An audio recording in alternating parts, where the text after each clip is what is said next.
మహిమతో తేజస్తో నింపుకొనండి తండ్రి. ఈ సమయానికి వచ్చిన వారిని బట్టి కృతజ్ఞతాస్తుతులు చెల్లిస్తున్నాం. ఇంకా రావాల్సిన వారిని ప్రేరేపించి ప్రభావ తీసుకుని రండి. మీరు తండ్రి ఒడ్ల ముడిచి నడిపించుకున్నాను స్తోత్రం. చంచిపేట నుండి అదే రీతిగా ప్రభా పాండుగపేట నుండి తండ్రి ఇటు పెనుపాడు నుండి శాంతినగర్ నుండి రావాల్సిన వారందరినీ సకాలమునకు నడిపించి ఇంకా దగ్గర దూర ప్రాంతం నుండి ఎవరైతే రానింటున్నారో వారిని క్షేమంగా నడిపించాను. మీ ఆలయమును మీ మహిమతో నింపుకొనమని మీ సరిధిలో బ్రతిమలాడుకుంటున్నాం. మీ దాసుల మీద అభిషేకం ఉంచండి. పాటలు పాడే వారికి మీ అభిషేకము దాచి వాద్యములు వాయించే వారికి వాక్యోపదేశములు సహాయించండి. మా మధ్యలో ఉంచబడిన ప్రభు యొక్క బలను బట్టి స్తోత్రం. విరుబట మీ శరీరము కార్చబడిన రక్తమును బట్టి మీ కృతజ్ఞతాస్తుతులు చెల్లిస్తున్నాం. పరలోకం తండ్రి ప్రభుదినములు సార్వత్రిక సంఘాల్లో జరుగుతున్న పరిచర్య మీరు దీవించండి. హైదరాబాద్ హెబ్రోన్ కొరకు ప్రార్థన చేస్తున్నా. మీ దాసులు తిమోతి గారిని మీరు మహిమలో తీసుకున్నారు. ఆయన వారి భూస్థాపన కార్యక్రమం మంగళవారం జరగబోతుండగా మీరే సహాయం చేసి మహిమ పొందమని వేడుకుంటున్నాం. పరలోకమందున తండ్రి తెలంగాణ, రాయలసీమ, కోస్తా, ఆంధ్ర, ఉత్తర భారతదేశం, దక్షిణ భారతదేశం, ప్రపంచవ్యాప్తంగా ఉన్న సార్వత్రిక సంఘాల పరిచర్య కొరకు ప్రార్థిస్తున్నాం. ఎంతమంది మందిరానికి వెళ్ళలేని ఇబ్బందులు, కష్టాల్లో, వ్యాధి బాధలు, హాస్పిటల్స్లో తమ వారిని పోగొట్టుకొని దుఃఖిస్తున్నారు. అటు వారికి మీ ఆదరణ సహాయము దయచేయమని ప్రార్థిస్తున్నాం. అన్నీ ఉండి కూడా మందిరానికి రాకుండా దూరంగా ఉండేవారిని మీరు తీవ్రంగా దర్శించమని ప్రార్థిస్తున్నాం. పరలోకపు తండ్రి ఏ రీతిగా దినబంధ సేవలో మీ దక్షిణాస్తము తోడుగా ఉంచము. అపవాది క్రియల మీద సంపూర్ణ విజయము దయచేయము. సమాధాన అధిపతి మీరు తండ్రి, సమాధానకర్తమైన మీరు అపవాదిని శీఘ్రముగా మా పాదముల కింద చెదరొక్కించి మీరే మమ్మలను సమాధానముతో నింపుకొనవలసిందిగా వేడుకుంటున్నాం. తండ్రి, ఈ దినమంతా సేవ దీవించమని విశ్వాసంతో మీరు ఇచ్చే నిబంధన రక్త ప్రోక్షణకి తెచ్చుకుంటూ సకల మహిమ మీకే ఆరోపిస్తూ మా ప్రియ ప్రభును రక్షకుడైన యేసుక్రీస్తు నామమున ప్రార్థించి వేడుకొనుచున్నాం తండ్రి. ఆమేన్.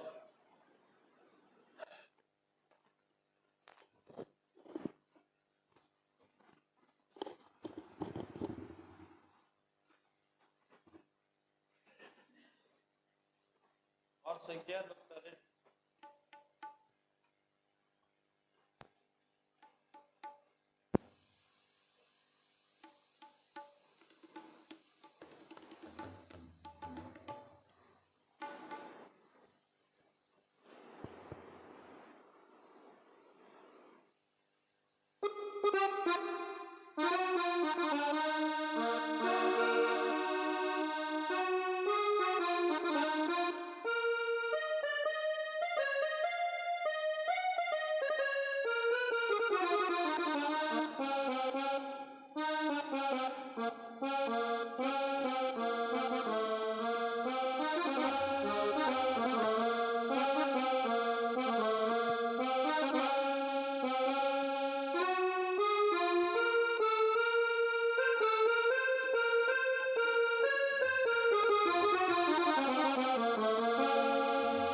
హృదయ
నాకు పాత్రుండవు,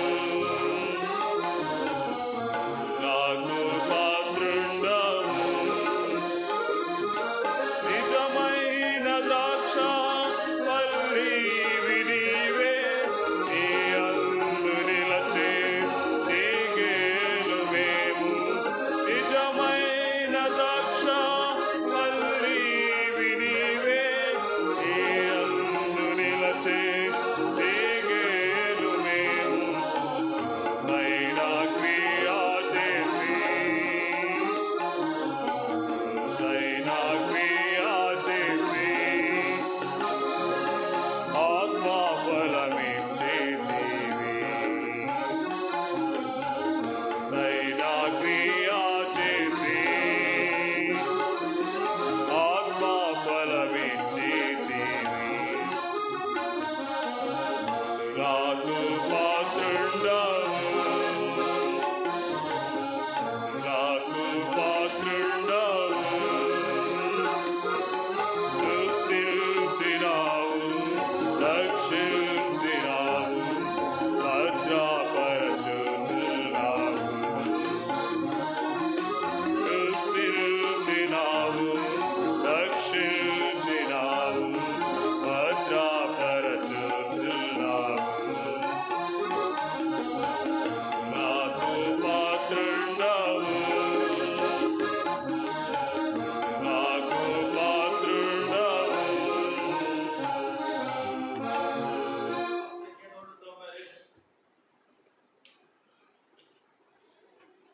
సంఖ్య 192 పాత పుస్తకాల్లో 787 192 787.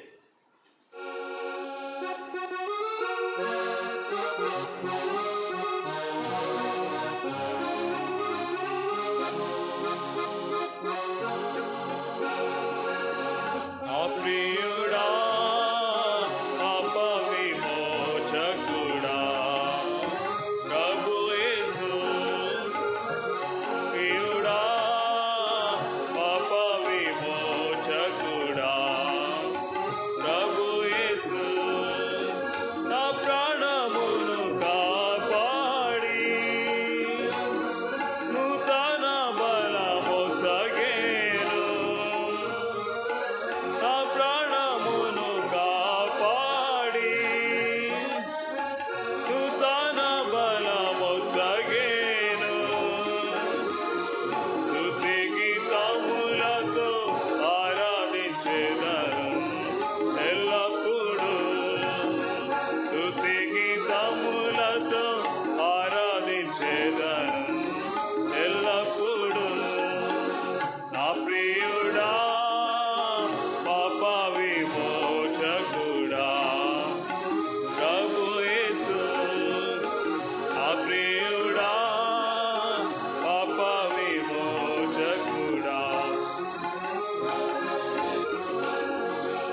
యేసుని రక్తమందు ముక్తి లభించెను, స్తుతించెదను.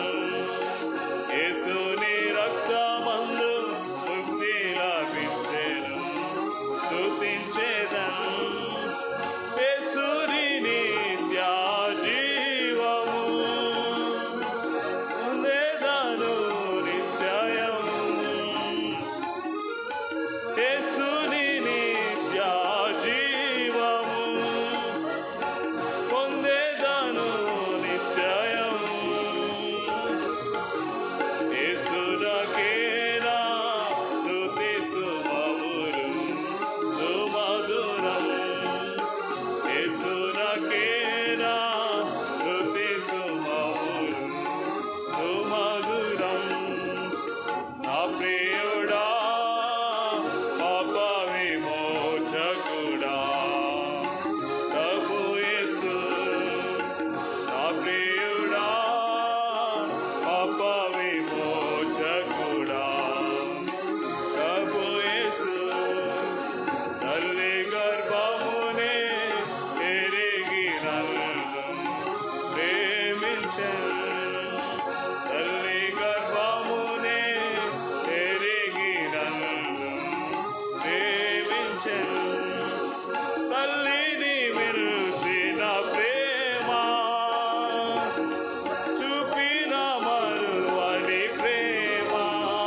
ప్రశంస పాడుచు కీర్తింతు నిత్యము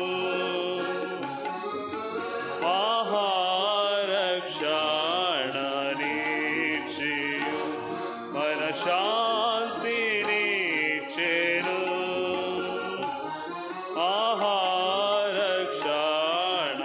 మహారక్షణనిచ్చియు మన శాంతినిచ్చెను అపాలు కాబంధమందు ప్రసత్వమందు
బైబిల్ పనులు పాడుకుందాం.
ప్రభునామములో మీకందరికీ వందనములు.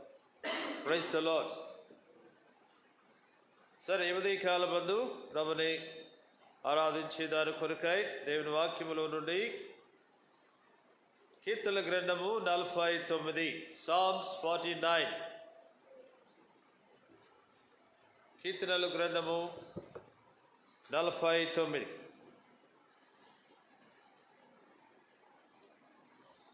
49వ కీర్తన 15, 7వ వచనము నుండి 7, 8, 9 వచనాలు అందరము కలిసి చదువుకున్నాం. ఎవడును ఏ విధము చేతనైనను తన సహోదరుని విమోచింపలేడు. వాడు కుళ్ళు చూడక నిత్యము బ్రతుకున్నట్లు వారి నిమిత్తము దేవుని సన్నిధిని ప్రాయశ్చిత్తము చేయగలవాడు ఎవడునూ లేడు. వారి ప్రాణ విమోచన ధనము బహు గొప్పది, అది ఎన్నటికి తీరక అట్లుండవలసినదే. ప్రార్థన చేసుకుందాం. ప్రేమగల పరలోకమందున తండ్రి, 2020వ సంవత్సరంలో డిసెంబర్ మాసము 6వ తారీఖు ప్రభుదినమున బేతేలు మందిరములో ప్రభు యొక్క బల చుట్టూ మేము చేరి ఆత్మ సత్యముతో మిమ్మలను ఆరాధించినట్లుగా మమ్మలను మీరు నడిపించుకున్నందుకై స్తుతించుకుంటున్నాం. పాటలలో సహాయం చేసినందుకై వందనములు. చదువుకున్న లేఖన భాగంలో నుండి ఆరాధన కొరకై మా హృదయాలు సిద్ధపరచని ఆత్మదేవుడు అయినటువంటి మిమ్మలను ఆత్మతోను సత్యముతోను ఆరాధించినట్లుగా మీరే సహాయం చేయమని విశ్వాసముతో మీ నిబంధన రక్త ప్రోక్షణ కింద తెచ్చుకుంటూ సకల మహిమ మీకే ఆరోపిస్తూ సార్వత్రిక సంఘములలో వర్తమానమిచ్చుటకు నిలబడుతున్న మీ ప్రియమైన సేవకులనేమి వర్తమానికులనేమి బలపరిచి వాడుకున్నది. సమయానికి వచ్చిన వారిని బట్టి స్తోత్రం. ఇక రావాల్సిన వారిని ప్రేరేపించి నడిపించమని మా ప్రభు రక్షకుడైన యేసుక్రీస్తు నామమున ప్రార్థించి వేడుకొనుచున్నాం తండ్రి. ఆమేన్. కీర్తనల గ్రంథము 49, 7వ వచనం. ఉదయకాలం ఆరాధన అంశం ఏంటంటే విమోచన. విమోచన. 49వ కీర్తన 1వ వచనం. సర్వజనులారా ఆలకించుడి, సామాన్యులేమి, సామంతులేమి, ధనికులేమి, దరిద్రులేమి, లోక నివాసులారా మీరందరూ ఏకముగా కూడి చెవియొగ్గుడి. నా నోరు జ్ఞాన విషయములను పలుకును, నా హృదయ ధ్యానము పూర్ణ వివేకమును గూర్చినదై ఉండును. ఈ కీర్తనలో ఈ కీర్తనకారుడు ఏమని పిలుస్తున్నాడంటే, సర్వజనులారా ఆలకించండి, సామాన్యులేమి, సామంతులేమి, ధనికులేమి, దరిద్రులేమి, లోక నివాసులారా మీరందరూ ఏకముగా కూడి చెవియొగ్గండి. ఏంటి ఇంతకీ లోక నివాసులతో ఆయన చెప్పబోయేటువంటి విషయం ఏంటంటే 7వ వచనం.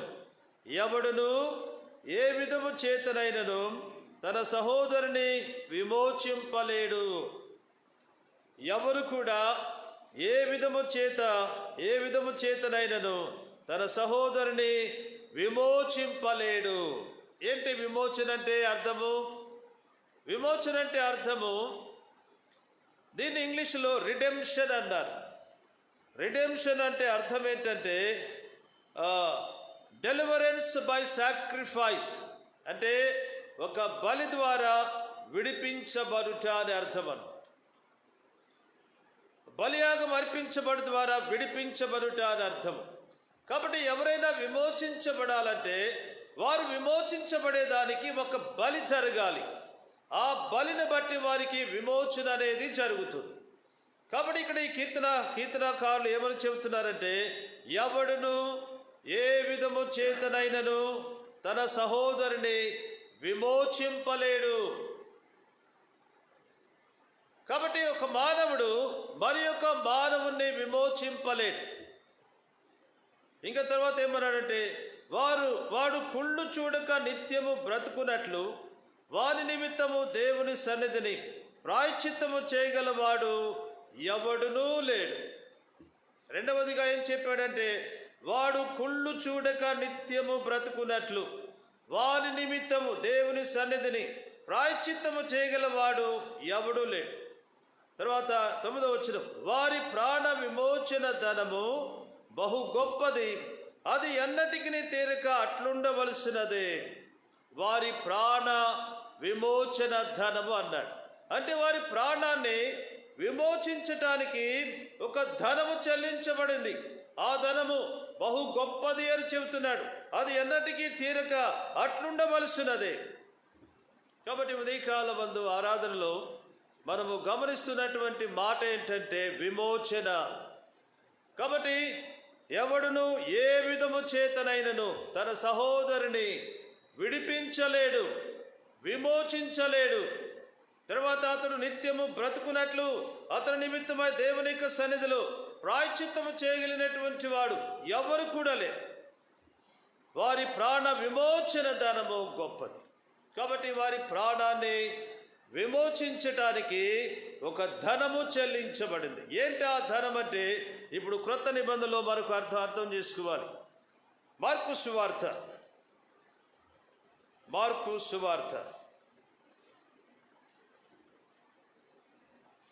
10వ అధ్యాయము, మార్కుస్ గాస్పెల్ చాప్టర్ 10, మార్కు సువార్త 10వ అధ్యాయము 45వ వచనం. మనుష్య కుమారుడు పరిచారము చేయించుకున్నటకు రాలేదు గాని పరిచారము చేయుటకును అనేకులకు ప్రతిగా, ఇక్కడ గమనించండి, విమోచన క్రయధనముగా అన్నాడు. అనేకులకు ప్రతిగా విమోచన క్రయధనముగా తన ప్రాణమిచ్చుటకు వచ్చెను. ఇక్కడ విమోచన క్రయధనము అంటే విమోచించటానికి క్రయధనము చెల్లించబడింది.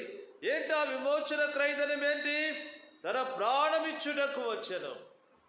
కాబట్టి మానవులను విమోచించటానికి, వారిని విడిపించడానికి, వారి పాపములు క్షమించడానికి యేసుప్రభువు వారు ఏం చేశారంటే తన ప్రాణమునిచ్చాడు. అనేకులకు ప్రతిగా విమోచన క్రయధనముగా తన ప్రాణమిచ్చుటకు ఆయన వచ్చు. కాబట్టి మనం విమోచించబడటానికి యేసుప్రభువు వారు ఇచ్చినటువంటి విమోచన క్రయధనం ఏంటంటే తన సొంత ప్రాణము ఇచ్చాడు. ఇదే మాట తిమోతికి రాసిన మొదటి పత్రిక 2వ అధ్యాయము,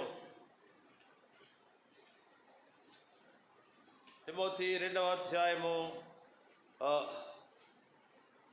6వ వచనము, ఈయన అందరి కొరకు విమోచన క్రయధనముగా తన్ను తానే సమర్పించుకొనెను. 5వ వచనం కూడా చదివితే బాగుంటుంది. దేవుడొక్కడే, దేవునికి నరులకు మధ్యవర్తి ఒక్కడే, ఆయన క్రీస్తు యేసును నరుడు. ఈయన అందరి కొరకు విమోచన క్రయధనముగా తన్ను తానే సమర్పించుకొనెను. కాబట్టి ఇక్కడ ఈయన అందరి కొరకు విమోచన క్రయధనంగా ఏం చేశాడు? తన్ను తానే సమర్పించుకున్నాడు. కాబట్టి ఉదయకాలము మనం ఆరాధించబోతున్న అంశం ఏంటంటే, ఎవరు ఏ విధము చేతనైనను ఒక మనుషుని విమోచించలేరు. వారు కుళ్ళు చూడక నిత్యము బ్రతుకున్నట్లు వారి నిమిత్తమై దేవుని సన్నిధిలో ప్రాయశ్చిత్తం చేయగలిగిన వాడు ఎవరు కూడా లేరు. వారి ప్రాణ విమోచన ధనము గొప్పది అని చెప్పబడింది. అది ఎన్నటికీ తీరక అట్లుండవలసిందే. కాబట్టి ప్రియులారా, ఈ ఉదయకాలమందు దేవుడు మనల్ని విమోచించాడు. మన ప్రాణాన్ని ఆయన విమోచించాడు.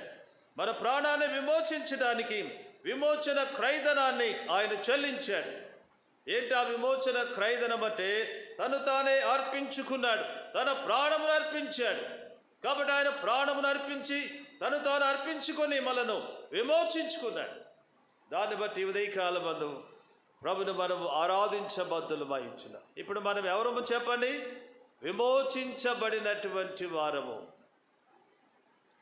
మనము విమోచించబడ్డాము. విమోచన అంటే అర్థం ఏం చెప్పాను? Deliverance by sacrifice. అంటే ఒక బలి అర్పించడం ద్వారా మనకు విడుదల కలిగింది. ఇంకా విమోచన అంటే అర్థము పాపక్షమాపణ. విడుదల కలిగింది, పాపక్షమాపణ కలిగింది. కాబట్టి విడుదల, పాపక్షమాపణ రెండు ఎలా మనకు వచ్చాయంటే ఓ క్రయము చెల్లించబడింది. ఏంటా క్రయధనం అంటే? అదేంటో కాదు కానీ యేసు ప్రభువారు తన సొంత ప్రాణమును అర్పించాడు, తను తానే అర్పించుకున్నాడు. కాబట్టి మనకు విమోచన దొరికింది, పాపక్షమాపణ కూడా దొరికింది. అందుకొరకు మనం ఏం చేస్తామంటే ఆ విమోచనను బట్టి ఆ విమోచించినటువంటి వారిని మనం స్తుతించి ఆరాధించబద్దులమై. ఇంకా చూడండి, ఈ విమోచన మనకి ఎలా దొరికిందంటే పేతురు రాసిన మొదటి పత్రిక మొదటి అధ్యాయం 18, 19 వచనాలు చదువు. 1 Peter chapter 1, 18 and 19 verses. పితృ పారంపర్యమైన మీ వ్యర్థ ప్రవర్తనను విడిచిపెట్టినట్లుగా వెండి బంగారముల వంటి క్షయ వస్తువుల చేత మీరు విమోచింపబడలేదు. ఎలా విమోచించబడలేదంట? వెండి బంగారము వంటి క్షయ వస్తువులు. వెండి బంగారాలు శాశ్వతంగా ఉండవు. అవి ఎలాంటివంటే అవి కూడా క్షయమైపోతాయి. వెండి బంగారం వంటి క్షయ వస్తువుల చేత మీరు విమోచింపబడలేదు. వెండి బంగారం వంటి క్షయ వస్తువుల చేత మీకు విడుదల కలగలేదు. వెండి బంగారం వంటి క్షయ వస్తువుల చేత మీకు పాపక్షమాపణ కలగలేదు. మరి ఎలా కలిగిందంటే 19వ వచనం, అమూల్యమైన రక్తము చేత అనగా నిర్దోషమును నిష్కలంకమునకు గొర్రెపిల్ల వంటి క్రీస్తు రక్తము చేత విమోచింపబడుతారని మీరు ఎరుగుదురు కదా. కాబట్టి ఎలా విమోచించబడ్డారంటే అమూల్యమైన రక్తము చేత అనగా నిర్దోషమును నిష్కలంకమునకు గొర్రెపిల్ల వంటి క్రీస్తు రక్తము చేత ఏం చేయబడ్డాం? విమోచించబడ్డాం. కాబట్టి మన విమోచన, మన పాప క్షమాపణ ఎక్కడ జరిగిందంటే గొర్రెపిల్ల రక్తములో జరిగింది. గొర్రెపిల్ల రక్తములో మనకు విమోచన జరిగింది. ఆ గొర్రెపిల్ల రక్తం ఎలాంటిది? అమూల్యమైన రక్తము, నిర్దోషమైన నిష్కలంకమైన రక్తములో మనకు విమోచన దొరికింది. కాబట్టి అందుకనే ఉదయకాలమందు ప్రభుని మనము స్తుతించి ఆరాధించబద్ధులమై ఉండాలి. అందుకే మనము ఈ పాట పాడతాం. ఈ పాట అమూల్య రక్తము ద్వారా రక్షణ పొందిన జనులారా, అమూల్య రక్తము ద్వారా రక్షణ పొందిన జనులారా,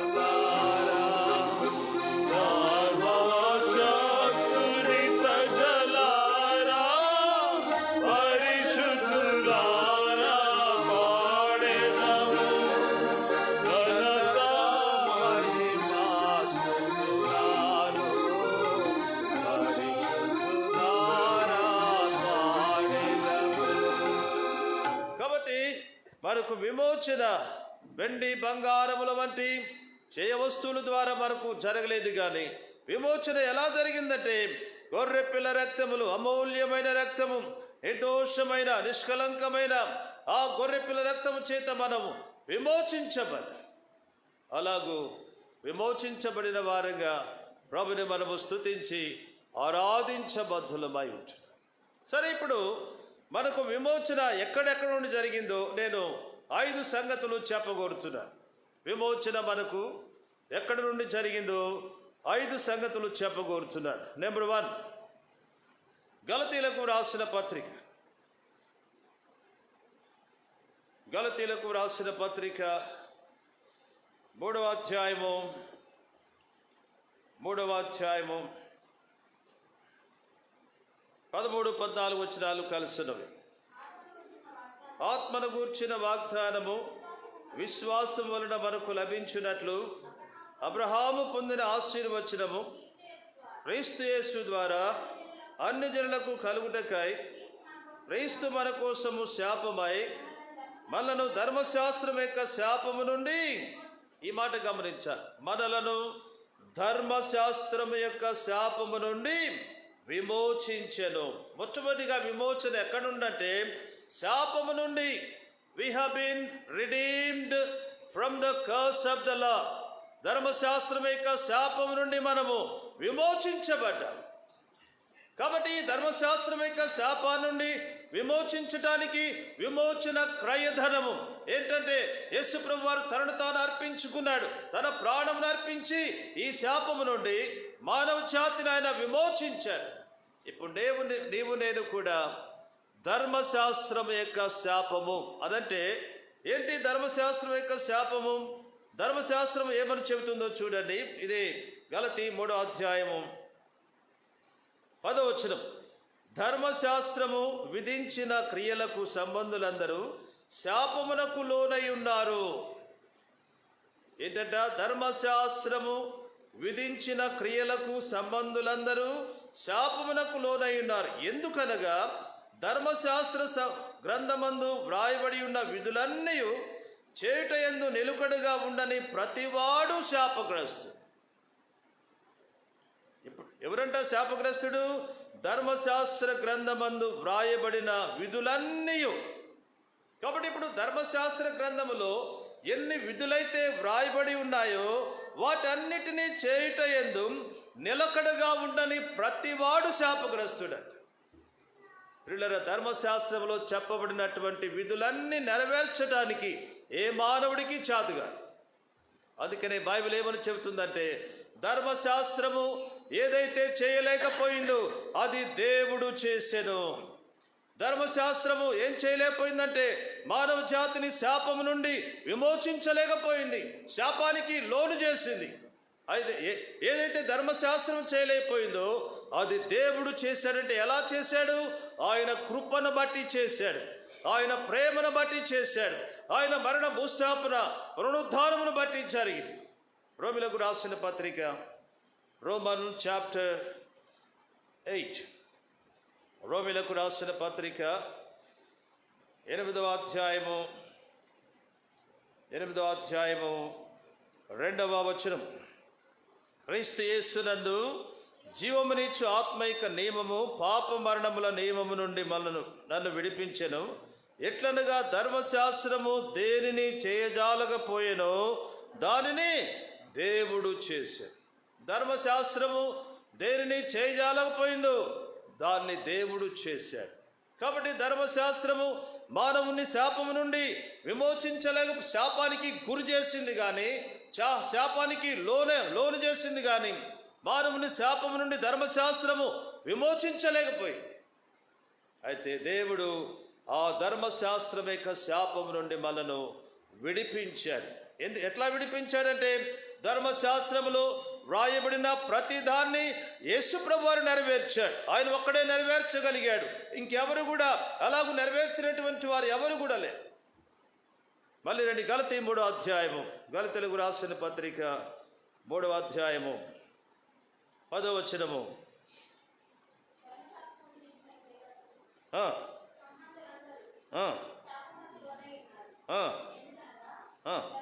ధర్మశాస్త్రమందు వ్రాయబడిన విధులన్నీ చేయుట యందు నిలుకడగా ఉండని ప్రతి వాడును శాపగ్రస్తుడు. కాబట్టి మనము ఇక్కడ చేరువచ్చని చెప్పే నేను కానీ చేరువచ్చినటువంటి మనమందరం కానీ ధర్మశాస్త్ర విధులన్నీ నెరవేర్చినటువంటి వారం కాము. ధర్మశాస్త్రం ఎవరికైతే ఇవ్వబడిందో ఆ ఇశ్రాయేలీలు కూడా ఆ ధర్మశాస్త్ర విధుల ప్రకారంగా జీవించలేక శాపగ్రస్తులయ్యారు. అయితే యేసు ప్రభువారు ఆయన మన కొరకు ఆ విమోచన క్రయధనము తన ప్రాణమును అర్పించి తనను తాను అర్పించుకొని ధర్మశాస్త్రమును నెరవేర్చి, చూడండి మత్తయి సువార్త 5వ అధ్యాయంలో యేసు ప్రభువు వారు చెప్పిన మాట. మత్తయి సువార్త 5వ అధ్యాయము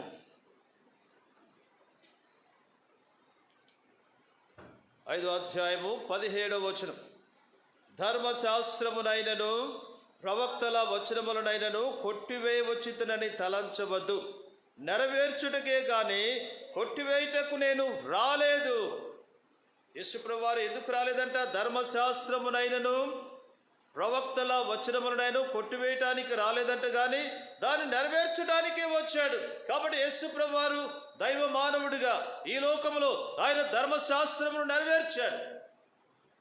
ధర్మశాస్త్రమును నెరవేర్చి ఆ ధర్మశాస్త్రం యొక్క శాపము నుండి మనను విమోచించాడు. కాబట్టి మొట్టమొదటిగా మనము ఎక్కడ నుండి విమోచించబడ్డామంటే శాపము నుండి మనకు విమోచించబడ్డా. The first and the foremost redemption is from the curse. శాపము నుండి మనం విడిపించబడ్డా. ఇప్పుడు మనం ఎంత మాత్రము శాపగ్రస్తులము కాదు. యేసుక్రీస్తు ప్రభువారు ఆ సిలువలో ఆయన మన కోసము శాపగ్రాయిగా వేలాడి మన శాపాన్ని ఆయన తీసుకొని ఆయన ఆశీర్వాదాన్ని మనకి ఇచ్చాడు. మన శాపమును ఆయన సిలువలో ఆశీర్వాదకరంగా మార్చివేశాడు. అందుకే ఉదయకాలమందు ప్రభువును మనం ఆరాధించబద్దులమై, ప్రభువా నేను శాపగ్రస్తుడను చేసిన పాపమును బట్టి, ఈ లోకంలో జరిగించిన పాప కార్యాలను బట్టి నేను శాపగ్రస్తురాలు. అయితే ఆ శాపము నుండి విమోచించడానికి యేసు ప్రభువారు ఈ లోకానికి వచ్చాడు. ఆ విమోచించడానికి విమోచన క్రయధనాన్ని ఆయన చెల్లించాడు. దాన్ని బట్టి నేడు మనము విమోచించబడినటువంటి వారు. ఆయన రక్తము చేత విమోచించబడ్డాం. ఆయన రక్తములో మన పాపాలకు క్షమాపణ దొరికింది. అందుకే ఆ ప్రభుని స్తుతించి ఆరాధించబద్ధులమైంటున్నాం. కాబట్టి the first redemption is from sin. పాపము నుండి ఆ శాపము నుండి మనము విమోచించబడ్డాం. రెండవది చూడండి, రెండవదిగా